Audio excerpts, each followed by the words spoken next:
Despite Bob Iger announcing that Iron Fist, Daredevil, Jessica Jones, and Luke Cage would all come together, the Defenders, and connect to the MCU, we recently found out that was all more or less a lie the moment that Ike Perlmutter, the guy in charge of Marvel Entertainment, got his hands on the TV side of everything and was more or less shut out from the film side of things. Now let's talk about recent revelations of how Marvel Studios was completely shut out of using multiple big name characters such as Ghost Rider, Daredevil, and even Blade.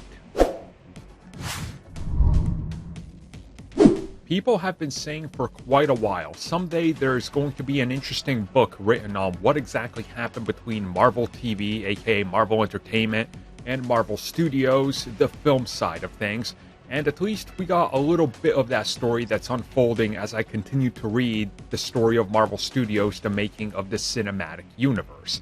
And in there, we find out some more interesting details in regards to Marvel Entertainment higher-ups that were not involved with the success of the Avengers, for example, and the Guardians of the Galaxy, and how they were able to point at those franchises and go, well, what they're doing there, we're going to do with TV, and we're going to take a bunch of characters that are not that level, and we're going to embargo them, and only we can use them. In the book, we learn that Agents of S.H.I.E.L.D., those characters, Ghost Rider, who's associated with them because that's where he first appeared, characters like Blade,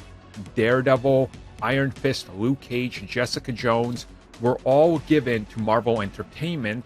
but the moment they got their hands on them, the deals they struck, the stories they told, they effectively locked out Kevin Feige and everybody else involved with Marvel Studios from ever being able to either use their own version of the character or even connect to the TV side of things. This even got worse as they continued to expand what they called the Marvel TV empire, where they started to lock down characters like Blade, for example, who was shut out from Marvel Studios very early on, despite them wanting to make a Blade project from the start of the MCU.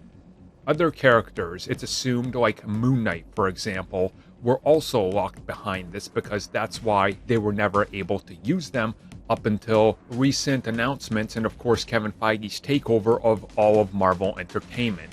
And we see in this that there was even some characters that were so far in development before Marvel Entertainment took them that they were literally about to greenlight Marvel Studios projects for these characters. Again, we don't have a full list of who, but I think it's pretty easy to look at the MCU lineup, what's been said previously, and go, clearly that one. And what else is interesting is that when characters one by one reverted from some of these licenses and studios, such as Fox with Daredevil, Marvel Entertainment,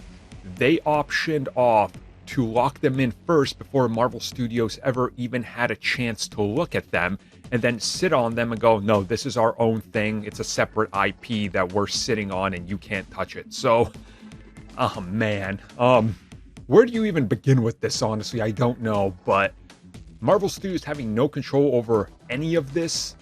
the moment that they were brought back into the fold just kind of tells you how disconnected Marvel was even a couple years ago, and it's really a miracle that they were even able to pull off what they did. But I guess we don't have to worry about that anymore going forward, but who knows what opportunities we lost, since Marvel Studios wanted to make it all somewhat work, but were never allowed the freedom to be able to even touch that side of TV.